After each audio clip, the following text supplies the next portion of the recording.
film we're moving on to, it's Sisu, which is a Finnish-produced film, but in English, so you don't have to suffer many subtitles in here. Now, Sisu, it claims in an opening title, is a Finnish word without really translatable meaning. It means kind of having courage, resilience, determination, and inner strength. And it's actually, I read, named after the Finnish word for guts. So basically having guts. And there are an awful lot of guts available in this film because this is a ludicrously gory film right from the get-go, and it just ramps up from there on. The film at one point gives a whole new meaning to the term aqualung. And Sisu, in the context of this film, is applied to a rugged gold digger called Artami, played by Jorma Tormilla. And it's 1944 in the film, and the ex-Finnish SAS legend, who is Artami, has just had enough of World War II, and he's off by himself prospecting in the wilds of Finland when he discovers a huge vein of gold.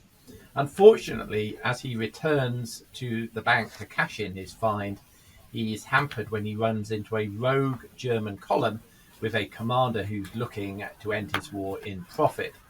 But the wild force of nature, that is Artami, is not going to give up his gold without a fight. Here's a clip. He was a Finnish commander, lost his home and his family in the war. He became a one-man death squad.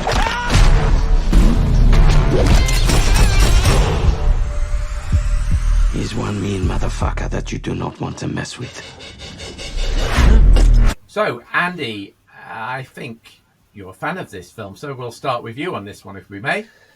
Yeah, having just said what we said about Fast X and the fact that Vin Diesel should have died even before he got through Fast 1, actually, I'm going to say that I really enjoyed this. Right from the beginning, it was clear to me with the use of font, it was clear that we were being asked to watch a comic book being brought to life.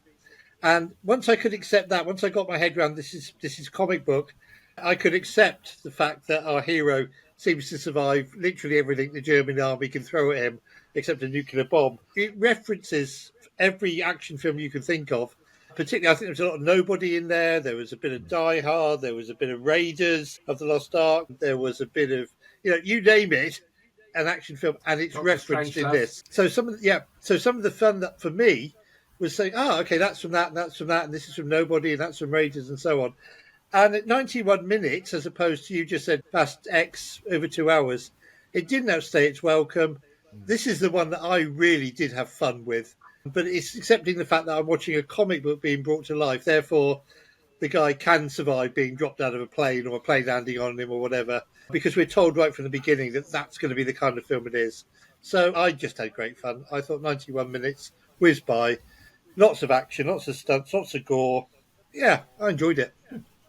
It was very, very Quentin Tarantino-esque in its gore, wasn't it? Down to the titles, because when the titles came up, the chapters, I thought, okay, this is Tarantino, and it reminded me a lot of Inglourious Bastards. Yes, I mean, there's a lot of that. But as I say, you name an action film, you name it, it's in there. John Wick, yeah, exactly. So they're all shoved into this 91 minutes that it feels like a very crammed pie that just bursts open, and splatters you in the face. Literally. I just enjoyed the heck out of it. Emma, did you see it as well? Yeah, I did. Very much the same. I really enjoyed it as well. I wasn't exactly sure what I was expecting when I went in. There was a lot more action than I had thought it was going to be. There's literally one scene where I was like, I absolutely did not need to see that. And Did it involve an animal?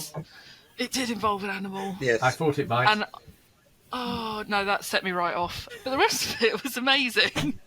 Yes, it's kind of like a World War II spaghetti western movie. It's as if Sergio Leone was directing a World War II movie with Ennio Morricone doing the score. Yes. And the score was terrific. Yeah. I really expected to see those two names on the credits at the end. Yes, I think so. But I agree with your point, Emma, about the this is yet another one, possibly not for animal lovers. We talked about one last week, didn't we? The Northern Ireland SAS one. And there is a dog put in significant danger in this one, and also a horse who is put in more than a little danger. And so some viewers are triggered by animal issues, and this is maybe not the film for them either. I came out of this film really quite grumpy because I was, again, irritated by the unrealism of it. I say that based on the fact that I thought this was a really good war movie of the likes of Raiders of the Lost Ark type of action adventure against the Nazis. But I couldn't get behind some of the plot points in here along the lines that you were saying, Andy, about our hero being indestructible. And I can't really say specifics. I've put some at the bottom of my review on One Man's Movies for this, which I posted today. But there are things that happen in this movie which destroyed my credibility in the film. Yes, I'm okay with cartoon-type films, but I like them to be based in some sort of reality or unreality, one or the other. And there was a choice here the filmmakers could have taken, I think. One was to make our hero a man, in which case he could get beaten up and bloodied and shot up and all those things, but then he should be able to react in that sense and not be pushed to the point where you thought, well, that guy's going to be dead. Or, alternatively, there could have been some magical shimmering mist that came out of a rock in the middle of nowhere that suddenly kind of coalesced like some strange Finnish sprite into the figure of this man who takes it upon himself to rescue these girls from the Nazis, and that's the aspect of the film, but it's kind of a supernatural thing, and he can't die for that reason because he just re-emerges as a shimmering thing and makes the man again, or something. But the fact it didn't sit either on those, that really annoyed the hell out of me, I'm afraid.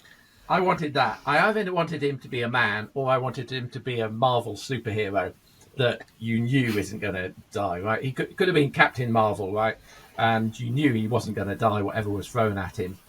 As it was, it kind of fell between those two stills for me. But there was lots of good stuff in the film, and I think I was overly harsh when I came out of this film because I was annoyed at it for that reason. There's some great, memorable visual moments, I thought, in here. The cinematographer was Kjell Langerus, and there were some great visual scenes, like the sight of the two bitches, as they're called, the captured Finnish sex slaves walking in front of the tank across a minefield. Like, no mines went off. Right. Why not? Okay, enough. Some of those visual images on a widescreen basis I thought were absolutely superb. But I upped my initial rating when I came out. I actually gave this one a 7 in the end. I was lower than that when I came out of the film. But thinking about it, I wouldn't mind going to see it again and maybe have more of a fun time with it. Andy? I gave it an 8. An 8? I was really interested that on Rotten Tomatoes it got 95% out of 129 critics. And the Roger Ebert website said it was outlandishly entertaining. And I have to agree. Yeah. So, yeah, 8, possibly 8.5 from me. Yep. Okay. And Emma? Yeah, it's an 8 from me as well. And surprisingly, my local Cineworld actually has some screenings of it this week, so I'm going to go and see it again. Yep. Scott, that's one for your list, I think. Yeah, definitely. And that gives Sisu a stonking Flickering Dreams score of 7.67, making it a big old...